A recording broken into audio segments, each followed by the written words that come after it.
Halo, assalamualaikum warahmatullahi wabarakatuh. Berjumpa lagi dengan dari My channel yang senantiasa menemani teman-teman semua dalam persiapan seleksi akademik PPG PGSD 2023. Ini kita dapat info bahwa tahun ini teman-teman akan diadakan seleksi akademik PPG lagi. Bagi teman-teman yang belum terakomodir pada tahun kemarin atau belum bisa ikut di PPG tahun 2022, teman-teman bisa mempersiapkan diri menghadapi seleksi akademik di 2023 ini. Semoga dengan program yang kita berikan ini nanti teman-teman bisa lolos di UPPPG ya, bisa lolos di seleksi akademiknya gitu atau pretestnya gitu ya teman-teman ya. Oke teman-teman, nanti pembahasan program kita adalah diambil per indikatornya. Jadi kita akan bahas tuntas indikator-indikatornya dari indikator pertama sampai indikator 100. Nah, kita mulai dulu yang paling ringan dulu dari indikator 21 sampai 30. Selamat menikmati ya teman-teman. Dan semoga belajar kita nanti tembus gitu untuk PPG atau pretest PPG 2023 nanti. Oke, silakan simak baik-baik penjelasannya. Kita mulai dari nomor 1 teman-teman. Dari refleksi pembelajaran IPS di kelas 6 SDN Sekolah Dasar Negeri Maju Jaya diperoleh hasil bahwa dalam pembelajaran materi makna proklamasi kemerdekaan, upaya mempertahankan kemerdekaan dan upaya mengembangkan kehidupan kebangsaan yang sejahtera banyak dijumpai kendala. Antara lain 78% nilai siswa di bawah KKM. Semua peserta didik diam ketika guru menjelaskan materi, seperti sudah memahami materi yang disampaikan guru, tapi ternyata hasilnya nilai ulangan hariannya sangat rendah tuntasannya. Bahkan sebagian besar siswa tidak aktif ya. Tindakan yang dapat dilakukan untuk mengatasi masalah tersebut adalah titik-titik. Jadi teman-teman, kalau kita diminta untuk menganalisa kasus, kemudian untuk menentukan solusi untuk mengatasi masalah, kita harus tahu dulu masalahnya. Di sini masalahnya yang pertama itu adalah nilai 78% itu nilainya di bawah KKM. Ini berarti parah ya, termasuk parah. Kemudian di nilainya yang pertama ya, memang kendalanya nilai. Kemudian disinyalir, karena disinyalir itu masalah yang berikutnya adalah tentang keaktifan siswa. Karena di situ tulisannya semua peserta diam ketika guru menjelaskan, berarti yang kedua itu tentang keaktifan siswa rendah ya. Yang pertama nilainya rendah, yang kedua keaktifan rendah. Kemudian guru menjelaskan materi itu berarti guru biasanya umumnya menggunakan metode ceramah gitu ya. Jadi ada 3 masalah itu. Kita akan cover sehingga menemukan solusi dari masalah ini. Ya, kalau media banyak gambar, ini hubungannya dengan keaktifan yang mana? Media film, ini keaktifannya mana? Sebelah mana? Ya, karena masalahnya kan masalah keaktifan ya. Penilaian non tes ini juga keaktifannya di mana untuk mengatasi keaktifannya. Nah, kita tinggal 2 ya teman-teman ya. Model think per share dan model sosiodrama. Mana yang lebih baik? Itu ya. Kita akan bahas satu persatu.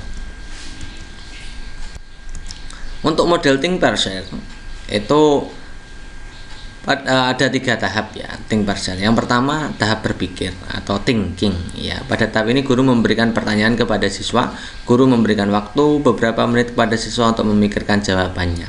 Biasanya waktunya 3 menit. Nah, siswa berpikir mencari jawabannya mandiri. Oke. Kemudian yang kedua pairing atau berpasangan. Artinya guru memberikan perintah kepada siswa untuk membentuk kelompok. Ini berarti nanti keaktifan masuk di sini karena ada pembelajaran dalam kelompok ya. Dengan cara berpasangan dengan temannya, siswa mendiskusikan pertanyaan yang diberikan guru pada tahap pertama dengan teman pasangannya. Dalam diskusi tersebut terdapat pernyataan pendapat atas jawaban yang mereka pikirkan ya, penyatuan pendapat ya. Nah, berarti ini ada keaktifan ya. Kemudian yang ketiga ada sharing atau berbagi. Pada tahap ini guru meminta siswa untuk menyampaikan hasil diskusinya kepada teman-temannya. Ini keaktifan lagi ya. Menyampaikan hasil tugas bisa di depan kelas untuk menghemat waktu. Nah, ini saya kira juga cukup bagus untuk mengcover solusi masalah tadi ya, masalah keaktifan, masalah nilai rendah. Nilai rendah itu mungkin ya butuh di sini ada kata-kata pairing, ada berpasangan, itu di situ ada olah pendapat dengan teman satu kelompok ya. Itu nanti akan meningkatkan pengetahuan siswa. Jadi dalam hal ini nanti juga akan berimbas pada nilai siswa. Ini bagus sekali ya untuk think per share ya. Kemudian kalau sosiodrama itu ada tahap persiapan. Ini menjelaskan tema itu pada tahap persiapan.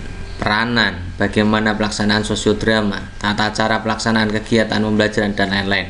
Kemudian menentukan pelaku. Nah, guru menentukan siapa yang menjadi pemain dalam sosiodrama, ya.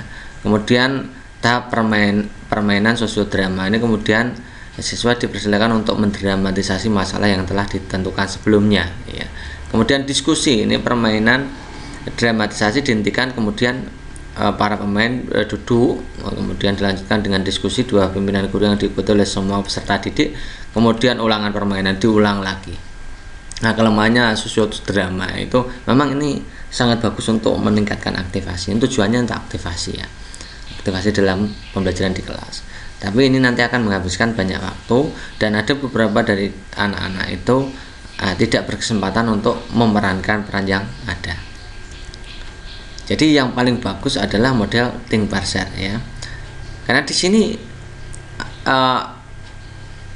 materinya adalah makna proklamasi kemerdekaan. Makna proklamasi kemerdekaan menghidupkan kehidupan berbangsa dan sejahtera banyak dijumpai kendala. Ini materinya adalah proklamasi kemerdekaan. Maka yang paling cocok adalah model think parser, ya, bukan sosiodrama. Biasanya untuk sosiodrama itu materi-materi tentang teks drama, ya, tentang bahasa Indonesia lah. Ini kan tentang PPKN, ya, PPKN. Jadi jawabannya paling tepat adalah model think parser. Nomor 2, perhatikan grafik hubungan antara waktu dan perubahan suhu pada air dalam wadah A dan B. Diketahui massa air pada A lebih kecil dibanding massa air wadah B. Ini gambarnya, ya, teman-teman, ya. Oke, kita tulis dulu bahwa massa dari A, kita tulis massa air di wadah A itu kita tulis MA saja, itu lebih kecil dari MP. Nah, kemudian coba lihat, ya, teman-teman, ya. Ini prosesnya berdasarkan ini proses apa ini? Berdasarkan grafik tersebut, berdasarkan kalori yang diperlukan pada proses A, B. Oh, dari A ke B. Dilihat itu, teman-teman, gambarnya. Hanya dari A ke B. Oh, berarti dari A ke B, baik di wadah A maupun di wadah B, itu yang ada hubungannya hanya menentukan kalori, karena di situ ada kenaikan suhu, maka yang digunakan adalah rumusnya ini, teman-teman. Menentukan kalori jika diketahui perubahan suhunya.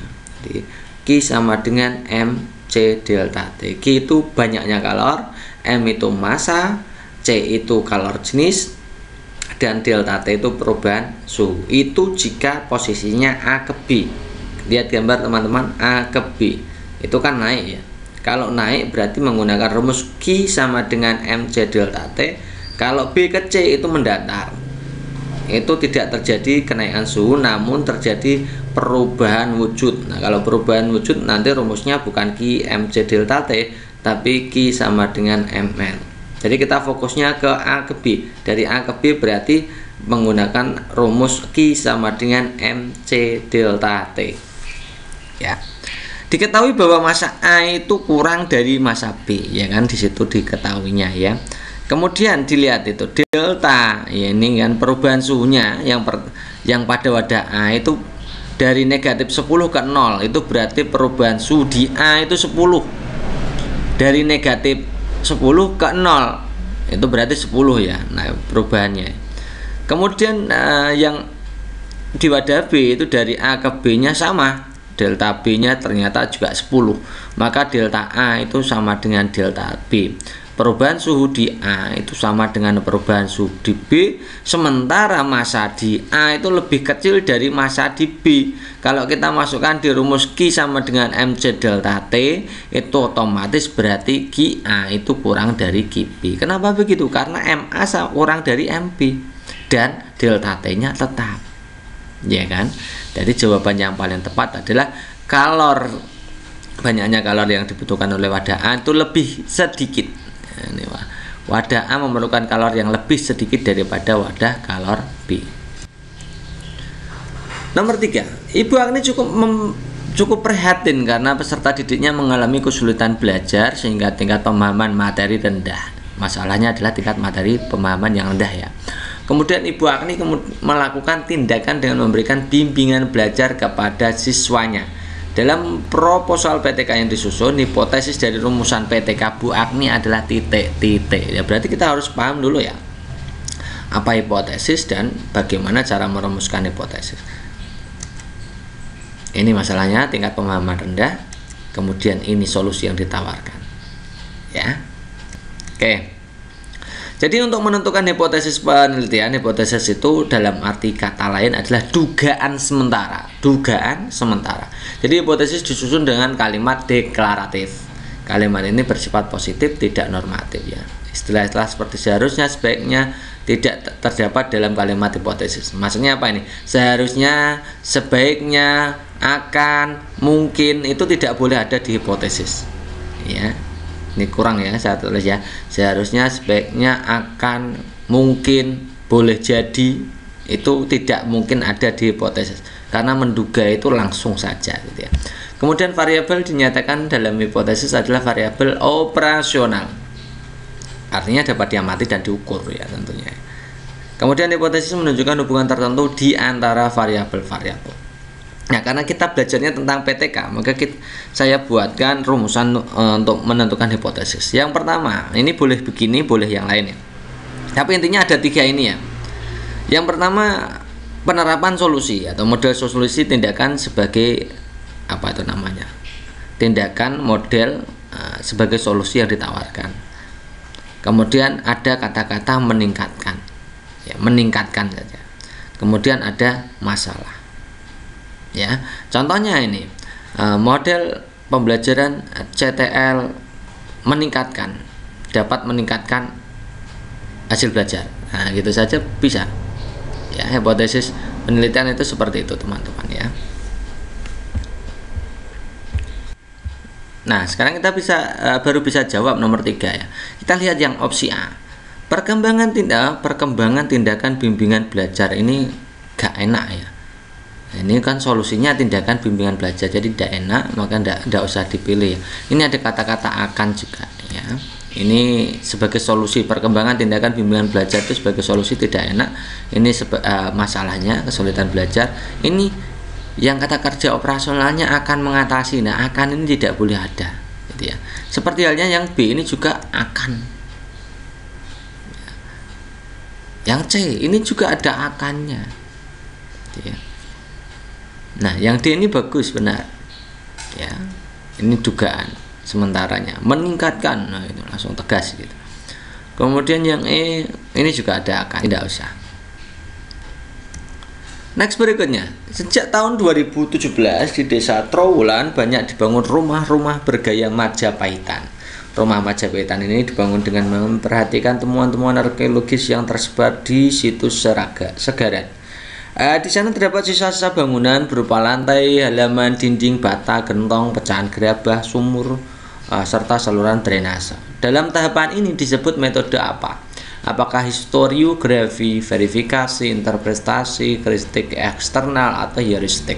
Nah, teman-teman, kita sudah pernah bahas ini di video-video sebelumnya tentang metode penelitian sejarah. Ini penting, teman-teman. Ternyata banyak keluar ya. Ternyata banyak keluar. Jadi teman-teman juga harus memahami tentang bagaimana sih metode dalam penelitian sejarah gitu ya. Kita akan bahas.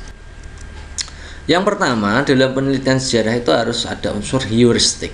Heuristik itu adalah hal pertama yang dilakukan dalam penelitian sejarah. Tahapannya apa? Pada tahap heuristik ini menemukan sumber-sumber sejarah, dicari dulu, ditemukan dulu. Ada 2 jenis sumber sejarah ya teman-teman, sumber primer dan sumber sekunder ya. Sumber primer itu berasal langsung dari para pelaku sejarah, bisa naskah, prasasti, artefak, dokumen-dokumen, foto, bangunan, catatan harian, hasil wawancara, video, dan seterusnya. Tapi itu langsung dari para pelaku sejarah. Yang kedua tentang sumber sekunder atau sumber yang kedua ini bukan dari pelaku sejarah, melainkan dari pihak lain di luar para pelaku sejarah. Ya, misalkan ada peneliti lain, itu juga bisa digunakan. Benda-benda yang termasuk sumber sekunder antara lain laporan penelitian, ensiklopedia, catatan lapangan peneliti, buku, dan seterusnya. Itu ya, itu dari metode penelitian yang pertama tentang heuristik atau menemukan sumber-sumber sejarah. Kemudian setelah ditemukan masuk ke tahap kedua, yaitu tahap kritik atau tahap verifikasi. Dalam tahap verifikasi ini akan adanya autentikasi dari sumber-sumber sejarah. Artinya membuktikan sumber sejarah yang bersangkutan itu asli atau bukan, ya, original or not, ya, kredibel atau tidak. Yang ketiga itu ada interpretasi atau eksplanasi, biasanya disebut sebagai eksplanasi, tapi kadang-kadang juga interpretasi. Itu adalah melakukan penafsiran akan makna atas fakta-fakta yang ada serta hubungannya berbagai fakta yang harus dilandasi oleh sikap objektif. Ini pengungkapan penafsiran dari fakta yang ada, itu namanya interpretasi. Kemudian yang keempat ada, ini penutupnya ya, historiografi. Kemudian ditulis sejarah itu teman-teman. Proses historiografi itu ditulis. Dalam hal ini penulisan sejarah merupakan upaya peneliti sejarah dalam melakukan rekonstruksi sumber. Sumber-sumber sudah ditemukan, kemudian sudah diteliti, sudah dibuktikan benar tidaknya, kemudian ditafsirkan, baru ditulis. Ya, itu ya. Nah, secara sepintas untuk nomor 4 ini mungkin teman-teman akan menjawab heuristik, atau di situ karena ada sumber-sumber sejarahnya. Dilihat teman-teman, ini adalah heuristik, sumber. Ya, ada sisa bangunan, lantai, halaman, dinding, batu bata, gentong, pecahan gerabah dan lain-lain. Ini sumbernya. Kalau lihatnya ini saja maka jawabannya adalah heuristik. Tapi coba lihat teman-teman yang atas ini. Di desa Trowulan banyak dibangun rumah-rumah bergaya Majapahitan. Itu artinya menyimpulkan dari sumber-sumber. Ini artinya adalah rekonstruksi sumber, mengkritisi sumber-sumber, ya, menyimpulkan dari sumber-sumber yang telah dikumpulkan, ditulis di depan. Itu ya teman-teman ya. Nah, maka jawabannya kalau di situ adalah rekonstruksi sumber, maka ini sudah ditulis menjadi historiografi. Itu ya. Jadi jawaban yang tepat adalah opsi A. Nomor 5, Cinta melakukan penelitian 3 zat dengan hasil sebagai berikut. Zat yang sesuai untuk PQR berturut-turut. Lihat teman-teman itu apa itu tabel zatnya seperti itu. Ada bentuk sifat zatnya dilihat dari bentuknya, volumenya, masanya, kemudian kemampuan untuk dapat dialirkan, kemudian kemampuan untuk dapat dimanfaatkan, gitu ya. Ada PQR di situ, dilihat sendiri. Ya, kita akan bahas sifat-sifat zat. Ya, ini hubungannya dengan zat, padat, cair, gas. Oke teman-teman, saya berikan tabelnya seperti ini. Sifat zat. Kalau zat padat itu bentuknya tetap. Zat cair bentuknya mengikuti wadahnya tentunya. Zat gas bentuknya mengikuti wadahnya. Ya, tergantung tempatnya. Kemudian kalau volumenya, zat padat itu otomatis volumenya tetap. Ya, karena bentuknya tetap. Ya. Kemudian zat cair itu volumenya juga tetap. Zat gas itu volumenya tidak tetap, ya, tergantung dari tempat yang ditempati. Ya. Zat gas itu tidak punya volume tetap, teman-teman. Kemudian kalau pemanfaatan dapat dimanfaatkan atau tidak, zat padat tentu saja tidak bisa. Zat cair sulit sekali ya. Kemudian kalau gas masih bisa dimanfaatkan, bisa mudah. Kalau massa jenisnya untuk zat padat itu memiliki massa jenis yang besar, zat cair itu sedang, zat gas ringan, gitu ya. Kemudian kemampuan untuk mengalir. Nah, kalau zat padat tidak bisa ngalir ya. Zat cair itu bisa ngalir, kalau zat gas bisa ngalir juga. Itu ya.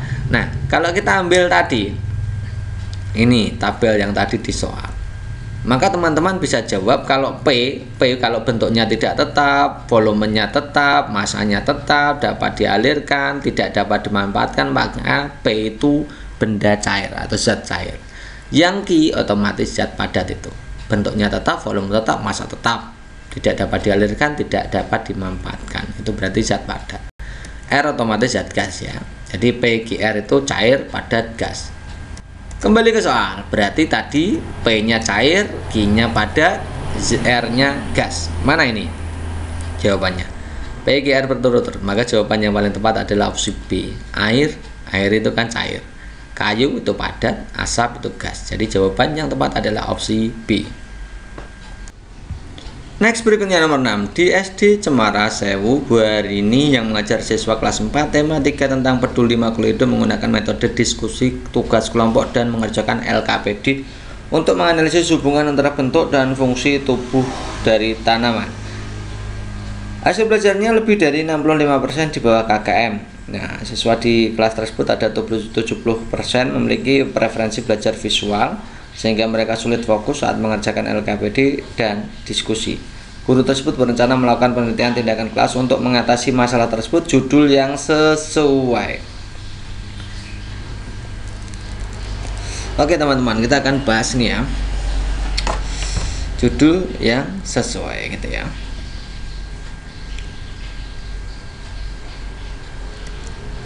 Jadi untuk menjawab itu, teman-teman harus paham dulu tentang karakteristik dari PTK. Judulnya seperti apa.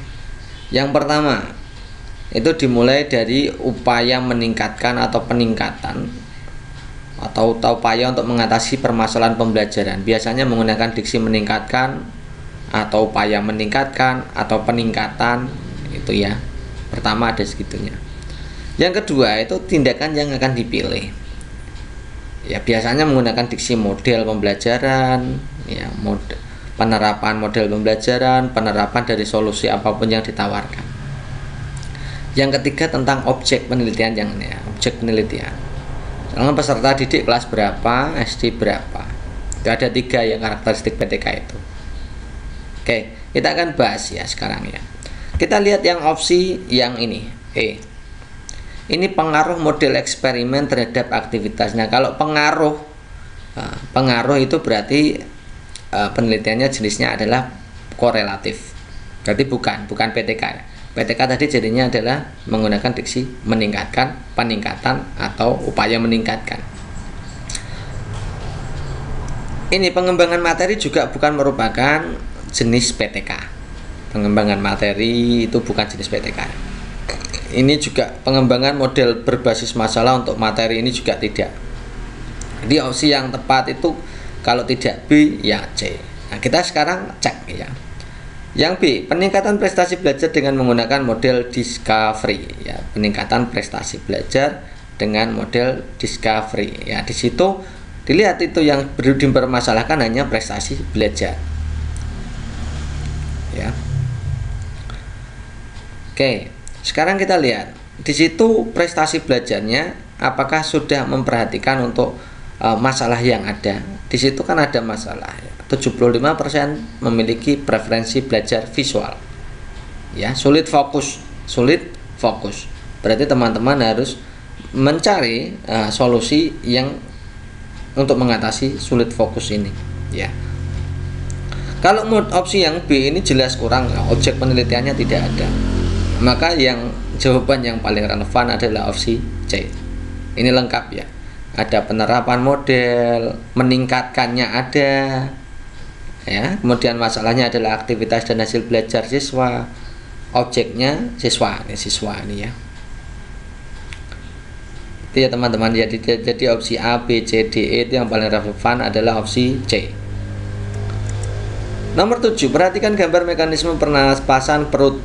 Ya, inspirasi pernapasan perut menyebabkan titik-titik. Berarti kita harus belajar. Di sini yang ditanyakan adalah pernapasan perut, maka kita juga harus belajar tentang pernapasan dada dan pernapasan perut. Nah, kalau pernapasan yang pertama kita mulai dulu dari pernapasan dada supaya teman-teman juga paham ya. Pernapasan dada itu ada 2 fase inspirasi dan fase ekspirasi. Fase inspirasi itu fase menarik nafas. Nah, ketika kita menarik nafas, otot antar tulang rusuk itu kontraksi. Yang kontraksi adalah otot antar tulang rusuk. Tulang rusuk kemudian terangkat, rongga dada membesar, tekanan paru-paru mengecil, udara masuk. Itu fase inspirasi. Kemudian fase ekspirasinya otot tulang rusuk itu relaksasi. Tulang rusuk turun, rongga dada mengecil, tekanan paru-paru membesar, udara keluar. Itu ya, itu pernapasan dada menggunakan otot antar tulang rusuk. Kemudian kalau pernapasan perut yang ditanyakan tadi kan otot tulang rusuk berarti yang ini. Otot pernapasan perut berarti yang ini ya.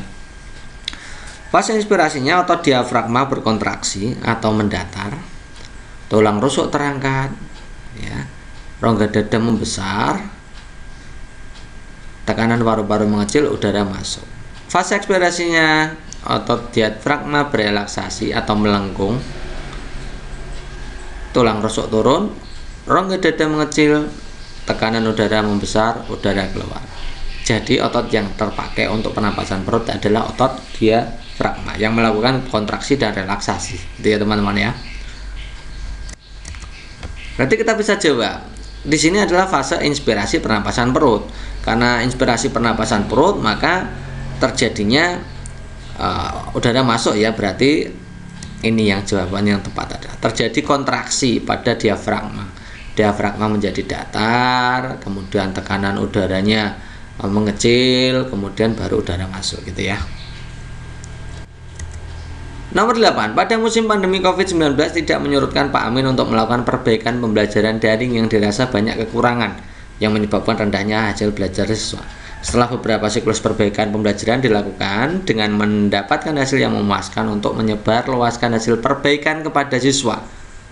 Media penyebar luasan di sini yang perlu teman-teman garis bawahi adalah pembelajaran daring, tidak tatap muka. Siswa tidak berada di dalam sekolah atau kelasnya. Maka upaya menyebar luaskannya kalau lewat laporan ilmiah tentu saja tidak. Ruang guru juga tidak mungkin karena tidak masuk sekolah. Ruang kelas juga tidak. Papan pengumuman sekolah juga tidak. Jadi jawaban yang paling memungkinkan adalah WhatsApp. Nomor 9, guru kelas 4 menuliskan indikator pembelajaran menunjukkan sikap jujur. Berarti ini yang akan dinilai itu sikap jujur ya. Guru mengukur reaksi perilaku siswa ketika siswa menanggapi contoh perilaku. Nah, yang ini ya. Mengukur reaksi perilaku menanggapi contoh perilaku tidak jujur. Siswa diminta untuk menunjukkan reaksinya bagaimana tindakan saat mengakui kesalahan. Guru harus mampu menyusun contoh penilaian karakter tindakan jujur terhadap mengakui kesalahan. Indikator perilaku yang kategori capaian perkembangannya, alat penilaian yang sesuai. Nah, berarti yang jadi penilaian itu adalah jujur ya. Kemudian teman-teman baca ini untuk mengukur reaksi perilaku jika diberi contoh perilaku, berarti tidak langsung ya, tidak langsung ya. Jadi ada kisi-kisinya, ada contoh-contoh perilakunya yang dituliskan sebelumnya gitu ya. Oke, berarti tes ini adalah tes sikap. Ya, kalau tes tertulis ini tes tentang sikap jujur ini tes tertulis itu tidak cocok karena tes tertulis itu cocoknya hanya untuk pengetahuan. Jadi ding dong ya, tidak ya. Kemudian portofolio itu untuk keterampilan saja, ini juga tidak. Kemudian yang opsi dilihat yang opsi A ini ya. Pengamatan perilaku itu memang penilaian sikap teman-teman, tapi sikap kalau pengamatan perilaku itu ketika muncul perilaku baru dicatat. Berarti ini penilaian sikap tapi tidak direncanakan ya. Nah, padahal di soal itu jelas direncanakan ada kisi-kisinya karena akan diberikan contoh-contoh perilaku untuk mengukur reaksi perilaku gitu ya. Nah, wawancara juga tidak. Ini kalau wawancara ini tidak diberikan kasus ya, tidak diberikan contoh kasus kemudian diminta untuk mengukur reaksi perilaku ya. Jadi paling cocok adalah lembar observasi. Nomor 10.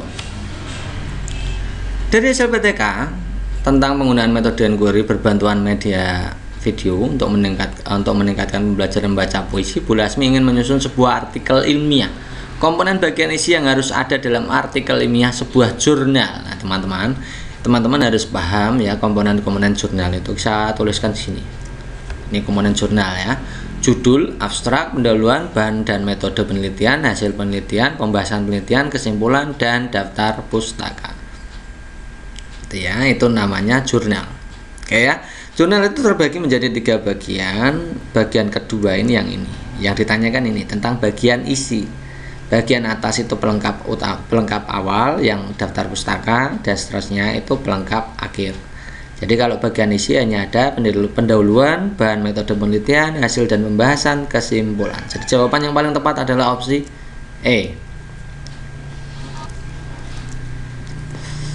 Nomor 11, Pak Imran adalah guru kelas 5 SD. Beliau akan menyusun RPP KD-nya 3.3. Nah, 3.3 itu berarti pengetahuan ya.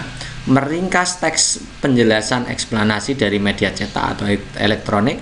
Hal pertama yang dilakukan adalah mengembangkan indikator. Salah satu rumusan indikator. Jadi indikatornya adalah meringkas ya teman-teman. KD-nya meringkas. Berarti kita cari indikator atau kata kerja operasional yang menggunakan kata-kata yang senilai atau grade-nya levelnya sama dengan meringkas ya.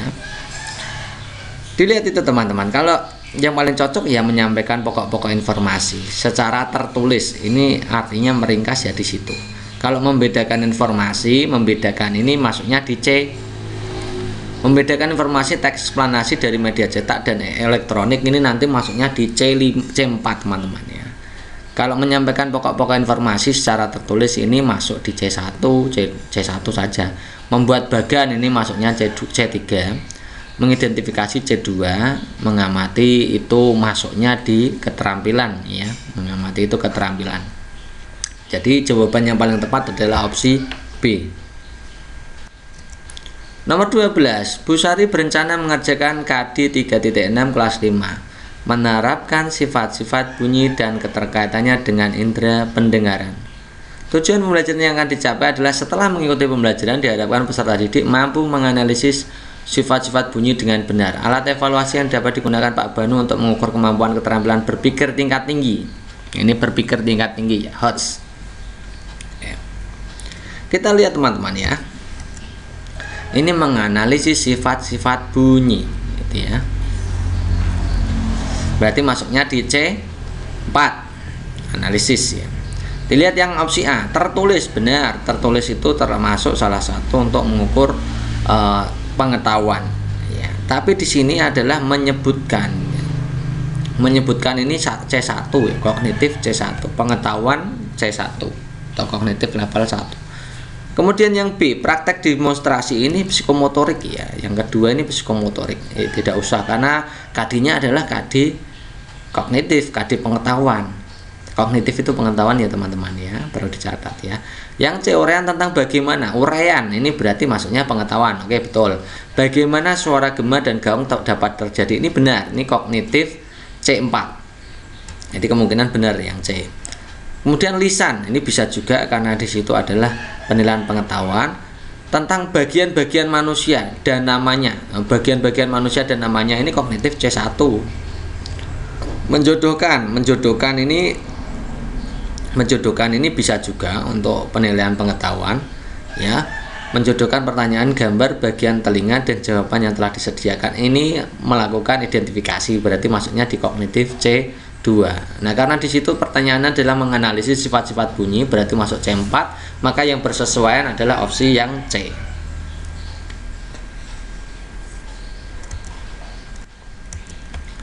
Nomor 13, perhatikan kalimat-kalimat berikut. Kita langsung aja ke soal kalimat yang menunjukkan kaidah kalimat yang tepat. Oke, kalimat yaitu ya. Yang ditanyakan adalah kalimat yang tepat. Yang pertama kita lihat ya. Badan Meteorologi, Klimatologi dan Geofisika disingkat BMKG mengeluarkan panduan untuk melakukan evakuasi. Dilihat itu teman-teman. Ini BMKG ini bukan struktur kalimat yang tepat.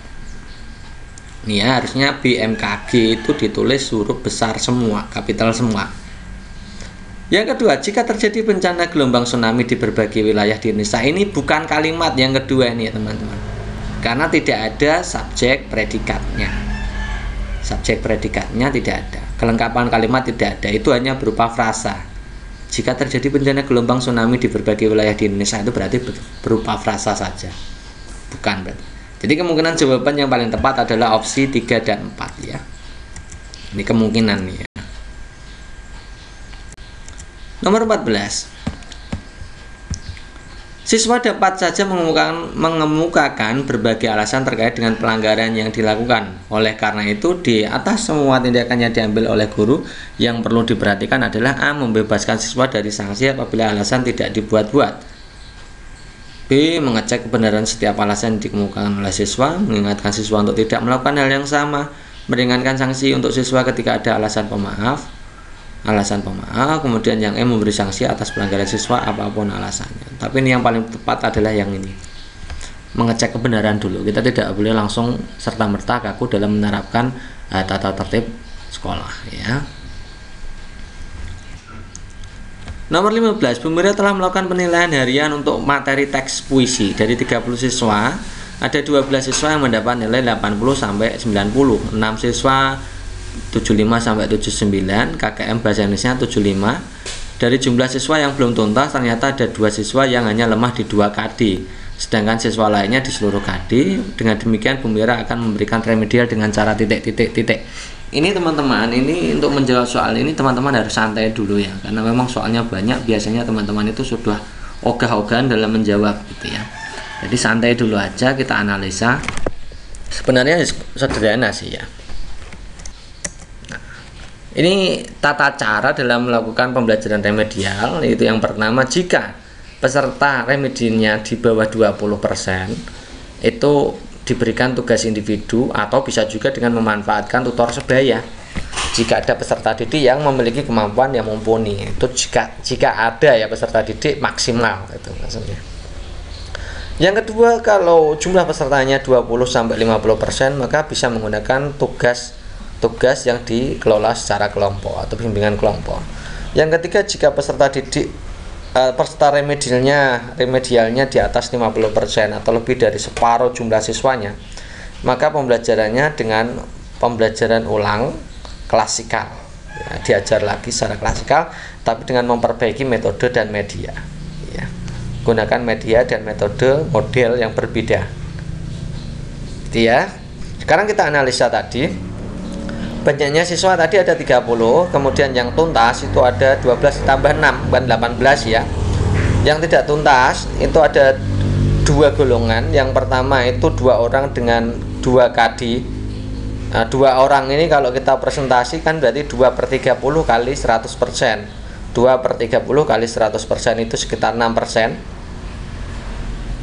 Ya, 2/30 kali 100% itu 6% ya. Kemudian yang 10% untuk merata kadi itu ternyata 10/30 kali 100% itu 33%. Kalau 6%, ini kita fokus yang 6% dulu, yang 2 orang. Berarti 6% ini maksudnya yang kategori 1, berarti pemberian tugas individu hanya pada kadi yang belum tuntas.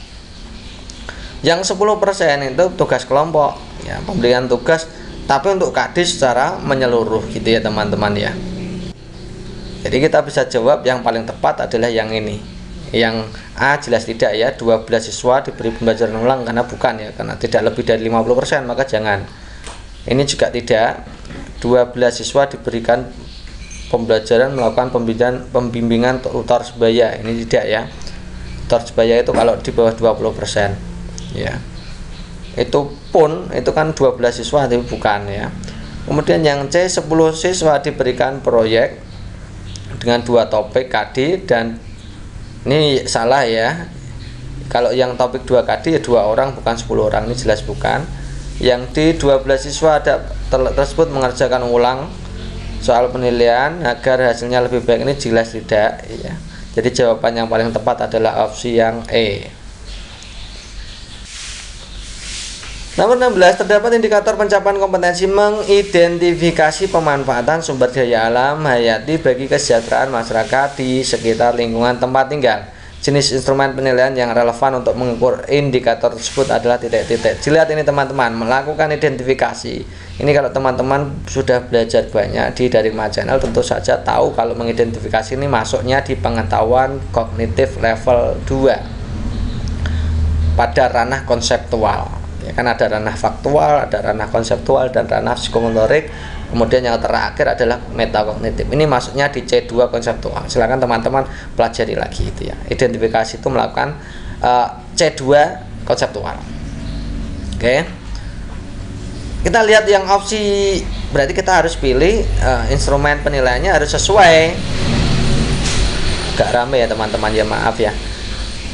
Berarti pilih indikator yang sesuai pada ranah pengetahuan ya. Kita lihat yang ini teman-teman, ini observasi, ini adalah ranah pada sikap dan keterampilan praktik, jadi bukan.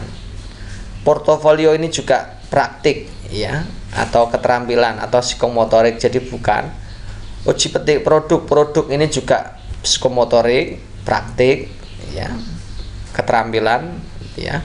Kemudian unjuk kerja ini juga bukan, karena unjuk kerja itu praktik atau keterampilan atau psikomotorik. Jadi jawaban yang paling tepat adalah opsi D. Nomor 17, perhatikan ruang lingkup materi berikut ini. Ada pembiasan pada lensa cembung, pengaruh gaya terhadap gerak benda, hubungan gaya dengan gerak, pemantulan bunyi, percobaan membuat periskop. ruang lingkup matahari yang sesuai untuk KD 3.7 menerapkan sifat-sifat cahaya dan keterkaitannya dengan indera penglihatan. Nah, ini 3.7 tentang penerapan sifat-sifat cahaya. Yang mana yang ada hubungannya dengan sifat-sifat cahaya? Yang mungkin yang teman-teman yang belum tahu adalah periskop. Sebenarnya periskop itu apa sih? Nah, kita lihat ya periskop ini ya. Periskop itu bekerja berdasarkan refleksi, ini bukan refleksi ya, refleksi cahaya dengan menggunakan dua cermin datar untuk memantulkan cahaya dari satu tempat ke tempat lain. Ini bentuknya seperti ini, seperti periskop pada kapal selam, gitu ya. Juga pada tank-tank itu juga ada periskopnya, ya. Oke, berarti kalau pembiasan pada lensa sembung, pembiasan itu termasuk sifat-sifat cahaya, berarti masuk. Yang dua itu pengaruh gaya terhadap gerak benda tidak ada hubungannya dengan sifat cahaya. Yang ketiga hubungan gaya dengan gerak juga tidak ada. Pemantulan bunyi juga tidak ada. Periskop itu hubungannya dengan refleksi cahaya, ini termasuk sifat. Yang nomor satu itu pembiasan. Yang kelima adalah periskop itu adalah refleksi. Ya, jadi jawaban yang paling tepat adalah opsi 1 dan 5. Next, nomor berikutnya 18. Fenomena korupsi di Indonesia nampaknya telah menjadi buah budaya dengan melihat berbagai kasus yang terjadi. Ketidakjujuran telah melanda masyarakat mulai dari hal yang paling kecil hingga besar yang mengarah ke tindak kriminal. Tindakan tersebut melanggar norma. Nah, ini tidak perlu kita jelaskan ya. Kita sudah jelaskan berkali-kali tentang norma-norma baik kesusilaan, norma hukum, norma kesopanan, dan norma agama. Ini yang menjadi kunci adalah teman-teman lihat yang ini, mengarah ke tindak kriminal. Tindak kriminal ini berarti maksudnya di norma hukum. Nomor 19 diberikan indikator KD kelas 5 sebagai berikut. Peserta didik melakukan penjumlahan dua pecahan dengan penyebut berbeda. Kegiatan guru untuk memulai aktivitas peserta didik pada tahapan pembelajaran tersebut adalah titik-titik. Ini tentang penjumlahan dua pecahan dengan penyebut beda. Jadi teman-teman kalau mengajarkan penjumlahan dengan pecahan penyebut berbeda, penjumlahan dengan penyebut berbeda, pecahan pada penyebut yang berbeda, maka persepsi materinya atau materi pengenalnya sebelum menginjak ke situ yang mana? Apa yang dibutuhkan oleh anak-anak untuk masuk ke materi penjumlahan dengan pecahan penyebut berbeda, penjumlahan pecahan dengan penyebut berbeda. Jadi teman-teman, kalau anak-anak diminta untuk menentukan penjumlahan pecahan dengan penyebut berbeda, maka anak-anak harus tahu dulu penjumlahan pecahan dengan penyebut yang sama, karena dasarnya memang itu penyebut berbeda. Kalau ada penyebut berbeda untuk menjumlahkan kan perlu menyamakan penyebut dulu. Nah, ada dua hal yang perlu dikuasai siswa sebelum siswa itu bisa mengerjakan penjumlahan pecahan dengan penyebut berbeda. Catat ya teman-teman, yang pertama itu siswa harus paham dulu tentang pecahan senilai. Yang kedua, siswa harus paham dulu tentang penjumlahan pecahan dengan penyebut sama. Itu ya, ada dua hal itu. Maka kita akan pilih opsi A sampai E yang ada hubungannya dengan dua itu. Yang A, menuliskan pecahan yang penyebutnya berbeda lalu menjelaskan makna. Ini menjelaskan jelas bukan ya. Yang B, menuliskan pecahan yang penyebutnya sama lalu menjelaskan penjumlahan dan pengurangannya. Ini bentuknya menjelaskan lagi ya. Menjelaskan ya, kurang ya. Yang C, guru menjelaskan perkalian pembagian dua pecahan. Ini bukan, tidak ada hubungannya. Jadi opsi B ini tadi masih masuk akal, kita simpan dulu. Opsi C tidak. Opsi D, guru menuliskan dua pecahan dengan penyebut sama lalu meminta siswa untuk menjumlahkan. Ini yang bagus. Yang bagus ini ya. Menjumlahkan pecahan dengan penyebut sama, tapi siswa ditanyai kembali. Bentuknya persepsi berupa pertanyaan. Ya. Yang E, bertanya apakah yang dimaksud dengan pecahan dengan penyebut berbeda. Ini pecahan dengan penyebut berbeda ini kurang ya teman-teman ya. Persepsinya yang mana? Ini persepsi yang mana? Jadi jawaban yang paling tepat adalah opsi yang D. Nomor 20, salah satu bentuk keunggulan bangsa Indonesia yang diwarisi dari kebangkitan kebangsaan tahun 1908 dan seharusnya dimiliki oleh para guru adalah titik-titik. Ini fokusnya adalah dimiliki oleh para guru ya, tidak umumnya ya. Yang diketahui adalah kebangkitan kebangsaan. kebangkitan nasional intinya ya gitu. Kebangkitan nasional 1908. Itu isinya sebenarnya apa sih? Kita tulis di sini ya.